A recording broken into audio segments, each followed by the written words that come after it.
E hoje a gente vai falar de saúde mental e relacionamentos, né? Saúde mental envolve vários aspectos da nossa vida, mas o relacionamento também é um pilar muito forte, né, doutora? Sim, Carol, eu venho falando sobre vilões que podem repercutir negativamente na nossa saúde mental. E hoje eu trouxe o segundo vilão, que está intimamente ligado com o primeiro, que é relacionamentos abusivos e tóxicos. Na minha experiência prática de atendimentos, na minha vida pessoal, muito estudo e na ciência, baseada na ciência, eu percebo que esses são os dois grandes vilões, tá? Que repercutem questões que são dramáticas para a nossa saúde mental.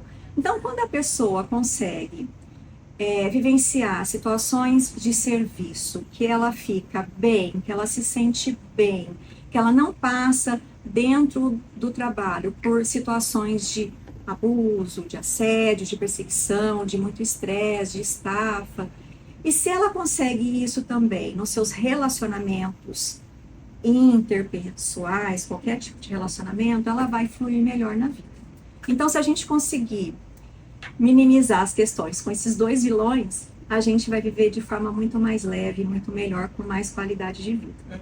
E o que é mais importante, esses dois aspectos, ambiente de trabalho e relacionamentos abusivos e tóxicos estão intimamente ligados e normalmente eles têm uma causa comum. É uma mesma causa que faz com que a pessoa vivencie essas situações. O meu tipo de terapia, né, a terapia que eu trabalho, que eu ofereço para as pessoas que me procuram, olha muito para a causa. Por quê? Existe, claro, demandas que a gente precisa atender para a pessoa ficar melhor, para ela se recuperar rápido. Só que se a gente não olha para a causa, aquela luz vermelha vai continuar acendendo e a pessoa vai continuar passando por situações, disparando gatilhos, que sempre faz com que ela vivencie aquele mesmo tipo de situação ou situações parecidas. Por isso que é tão importante a gente olhar para a causa. Então, hoje eu vou apresentar alguns aspectos do que acontece com os relacionamentos tóxicos e abusivos, e a semana que vem eu vou trazer algumas possibilidades para a gente começar a olhar para isso aqui no Saúde Integrativa. Falamos bastante sobre a saúde mental no ambiente de trabalho, e eu vou trazer aqui alguns sinais para a pessoa entender se ela passou ou não por situações de toxicidade ou abuso no ambiente de trabalho, para eu já trazer a questão dos relacionamentos, tá? Então, a pessoa precisa prestar atenção se, mesmo com inadequações no ambiente, se ela continuava naquela vaga, naquele setor. Se ela vivenciava condições de não valorização. Se existiam perseguições, abusos, assédios, muitas vezes leva a síndrome de burnout. Então, normalmente não existe, tá? Uma clínica de síndrome de burnout se essa pessoa não vivenciou situações muito dramáticas, como assédio e abuso e perseguições, tá? No trabalho. E por que normalmente pode acontecer a síndrome de burnout? Porque a pessoa não parou, porque a pessoa não se permitiu desligar. Então, a pessoa não desliga, o corpo está dando sinais. Eu já ouvi há pouco tempo uma entrevista de uma jornalista conhecida que ela não estava bem, ela fez um programa, ela foi para o banheiro, vomitou, e ela voltou e continuou. Por quê? Porque ela não se permitia parar. Então, a pessoa ela não escuta os sinais que o próprio corpo está dando. O corpo está gritando muitas vezes. Está gritando, né? Carol, e ela não consegue parar. E por quê que a pessoa faz isso? Por que ela passa por essa situação? Porque normalmente ela ouve: você precisa aguentar. Você consegue suportar. Descanso para quê, né? Você é forte. Isso vai passar, logo vai melhorar essa situação, então aguenta mais um pouquinho. Você precisa desse emprego, você precisa desse dinheiro, isso te traz segurança, então continue. Isso normalmente vem de pessoas à volta de quem ouve isso, mas também daquela pessoa, porque ela aprendeu a viver daquele jeito. Muitas vezes ela ouviu isso a vida toda. Então ela tem que continuar de uma forma ou de outra. E aí a situação vai ficando muito grave, muito séria, né? E aí, quando a gente olha para as mulheres, pode ser um pouco mais grave. Homens passam por isso. Eu tenho experiência por homens que passaram por essas situações e eu vou trazer aqui. Mas isso acontece muito mais com mulheres. Por que que isso acontece muito mais com as mulheres, né? Elas se colocam no lugar dos seguintes questionamentos. Mas e se acharem que eu provoquei essa situação? Será que é tão grave assim o que está acontecendo comigo? Será que não é exagero ou mimimi? E se eu falar com alguém ou fazer qualquer tipo de denúncia e a situação ficar pior? Ou, o que é mais grave, me demitirem? E as mulheres normalmente crescem aprendendo que elas precisam ter paciência, que elas precisam saber como falar, que elas precisam saber como se colocar, que elas não podem ser muito fortes ou muito explosivas, dependendo da criação, é isso que a gente aprende. Não, você tem que se comportar, porque senão vão achar que você provocou uma situação. Então, muitas mulheres escutam, será que você não foi arrogante? Será que você não foi petulante? Será que você realmente não provocou essa situação? E se você tivesse abaixado um pouco mais a sua cabeça? Então, as mulheres escutam isso, de amigos, de familiares, de pessoas à volta. Então, muitas vezes, homens e mulheres podem sentir que eles foram os causadores daquelas situações de toxicidade ou abuso. E o que, normalmente, a pessoa que passa por essas situações ouve. Veja bem o que você vai fazer, hein? Tome cuidado. Então, quem que normalmente pode se colocar num lugar de tomar uma decisão, de ter coragem e buscar uma mudança? Mas por quê? Porque tem a causa. Tem uma causa principal que faz a pessoa sempre vivenciar ou continuar nesse tipo de relacionamento, tá? E quando a gente fala, então, de relacionamentos diários ou semanais, todos os relacionamentos interpessoais que não são só do ambiente de trabalho. A gente está falando de relacionamento de casal, relacionamento entre pais e filhos, entre a pessoa com o filho com o pai e a mãe. Então, todos os tipos de relacionamentos que a gente vivencia na nossa rotina, né? Por que muitas pessoas permanecem em relacionamentos tóxicos ou abusivos, ou os dois? Quando a gente fala de crianças e adolescentes, filhos, muitas vezes eles são forçados a ficar nessa situação, principalmente educações anteriores. Então, que bom que vem mudando o tipo de educação que a gente observa hoje em dia, né? Sempre a gente tem que oferecer limite, mas precisa ser uma educação mais acolhedora, com mais conversa e respeito mútuo. As crianças e os adolescentes precisam disso. Quando a gente fala de relacionamento entre adulto, a principal característica que faz a pessoa permanecer num relacionamento tóxico ou abusivo é dependência financeira. Isso está no topo, tá?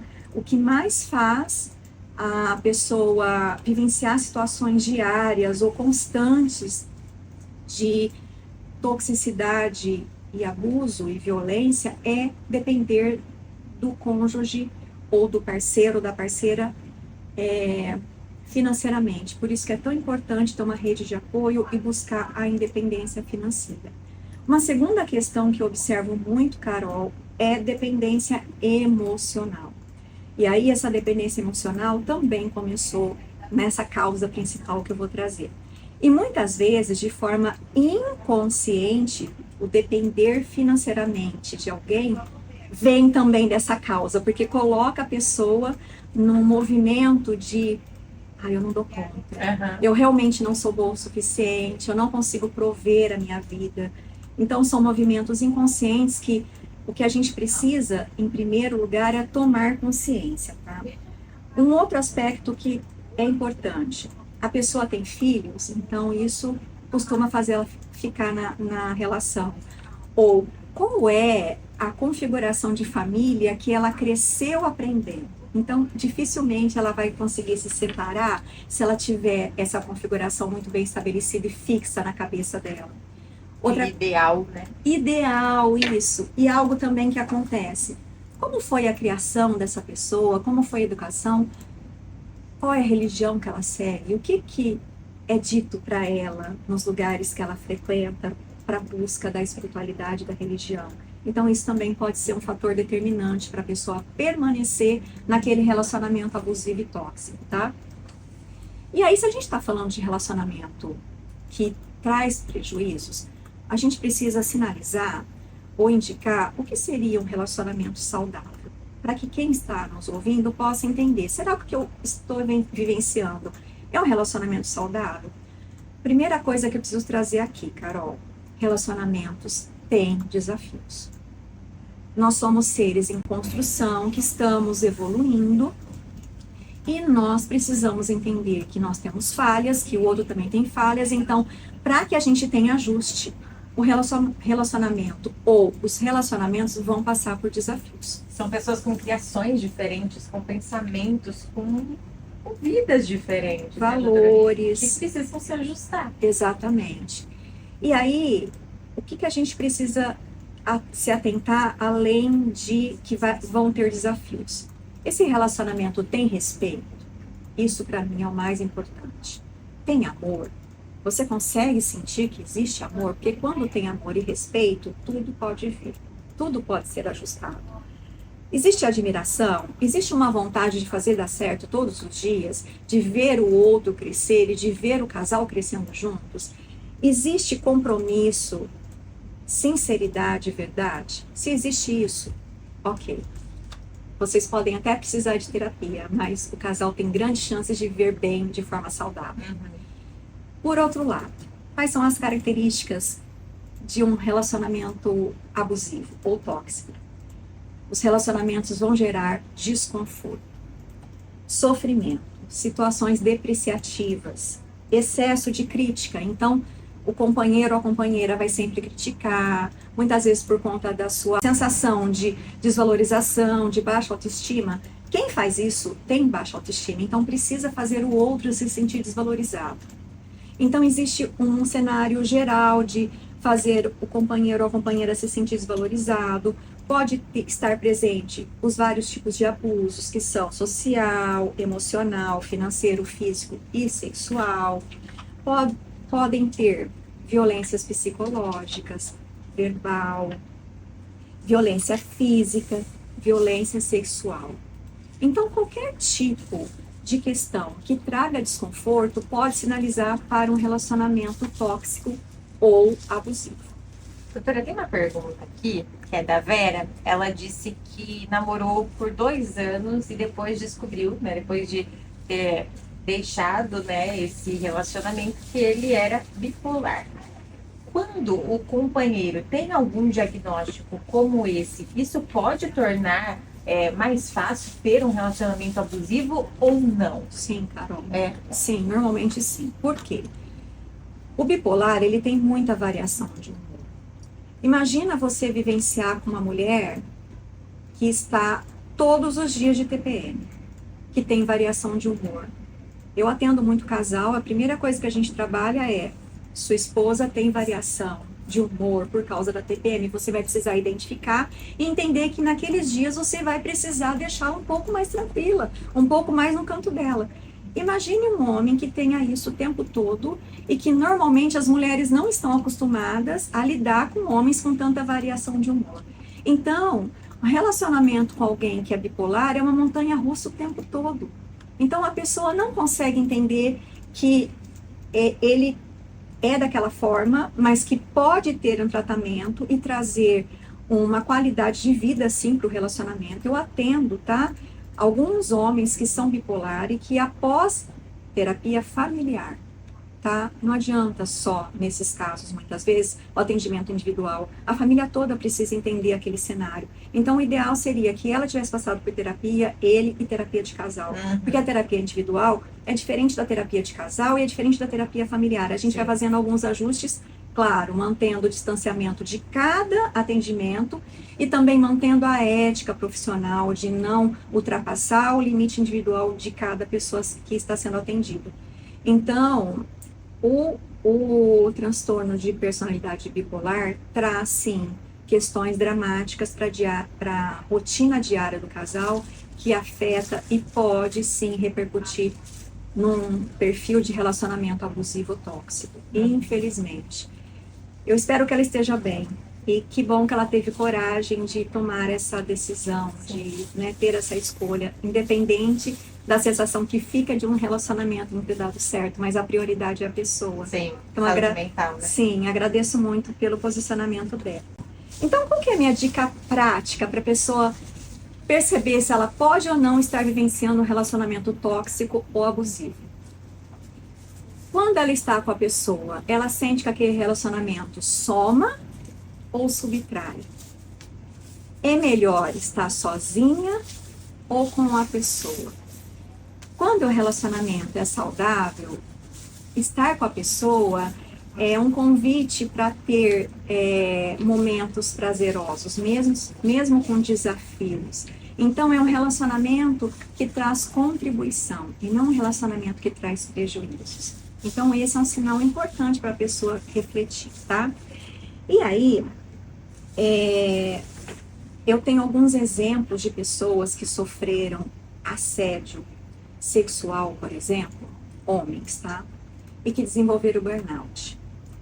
É muito grave. Assim como é muito grave com mulheres, é muito grave para homens também. Então, eu quis trazer esse olhar, porque isso não acontece só com mulheres. Sim.